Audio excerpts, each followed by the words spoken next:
लाठी चली, आंसू गैस के गोले चले, पैलेट गन चली, बिहार में तो AK-47 चली, करंट लगाया गया। ऐसा लग रहा था सरकार अपने देश के छात्रों से नहीं बल्कि आतंकवादियों से लड़ रही है।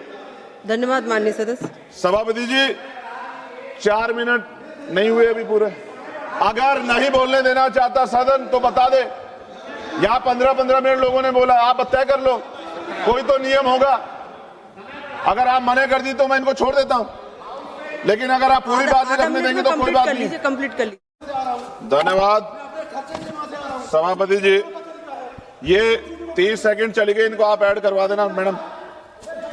सबसे पहले मैं उन 20 से ज्यादा बच्चे जिन्होंने आत्महत्या की,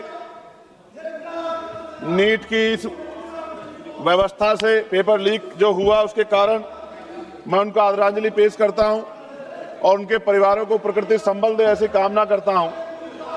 और जब मैं बात शुरू कर रहा हूं तो ये कहूंगा कि अच्छा लगेगा अगर देश के प्रधानमंत्री उन बच्चों को के परिवारों को बुला के संबल दें, उनके दुख को सुने। सभापति जी, आज देश का छात्र पूछ रहा है क्या उसकी सफलता उसकी मेहनत तय करेगी या पेपर लीक गिरोह। कहा जाता है कि मेहनत का फल मीठा होता है, लेकिन आज छात्र पूछ रहा है कि पहले यह तो तय कर दीजिए कि मेहनत का फल मिलेगा भी या नहीं मिलेगा। वह किताब से कम और मोबाइल के नोटिफिकेशन से ज्यादा डरता है कहीं फिर से पेपर लीक, परीक्षा रद्द या दोबारा परीक्षा खबर ना आ जाए।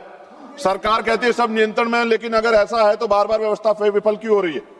परीक्षा देने वाले छात्रों की पहचान आधार, बायोमेट्रिक और कई स्तर की जांच से होती है, फिर भी प्रश्न पत्र सुरक्षित नहीं रह पाता।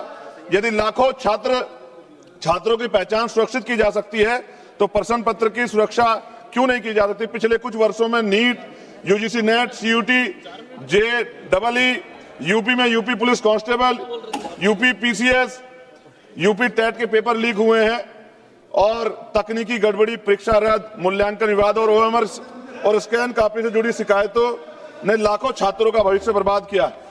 जब नॉर्मलाइजेशन के आधार पर छात्रों का भविष्य तय किया जाता है तो रो स्कोर, प्रयुक्त फार्मूला का स्कोर कोड पूरी पारदर्शिता से उपलब्ध कराए जाने चाहिए। चयन के गणितीय प्रक्रिया गोपनीय रखने का कोई औचित्य नहीं है। पारदर्शिता विश्वास पैदा करती है, जबकि गोपनीयता संदेह। मैं शिक्षा मंत्री के इस्तीफे का भी उल्लेख करना चाहता हूं। छात्रों से क्षमा मांगने के बजाय उन्होंने लिखा कि छात्रों को भ्रम के कुचक्र में नहीं फंसाना चाहिए। मैं पूछना चाहता हूं, भ्रम में छात्र हैं या बार बार विफल होने वाली व्यवस्था। इस पेपर लीक और भर्ती घोटाले के विरोध में 20 तारीख को जो छात्र सड़क पर उतरे थे, मैं स्वयं उस आंदोलन में मौजूद था। लाठी और आंसू गैस गोले चले, बच्चे पानी मांग रहे थे। उन्हें देखकर मुझे शहीद आजम सरदार भगत सिंह जी की भूख हड़ताल याद आई। और मेरे आज भी याद है जब अंग्रेजों से वो पानी मांग रहे थे तो अंग्रेज दूध दे रहे थे। उस दिन पानी नहीं मिला, उल्टा लाठियां मिली, आंसू गैस के गोले मिले। सभापति जी, बच्चे धुएं में अपनी सांस नहीं ले पा रहे थे। मैं सरकार का धन्यवाद करूंगा कि सरकार ने इतिहास में अमर होने के बहुत करीब पहुंची सरकार। बस जनरल डायर की तरह गोलियां नहीं चलवा पाई। लाठी चली, आंसू गैस के गोले चले, पैलेट गन चली, बिहार में तो AK-47 चली, करंट लगाया गया। ऐसा लग रहा था सरकार अपने देश के छात्रों से नहीं बल्कि आतंकवादियों से लड़ रही है।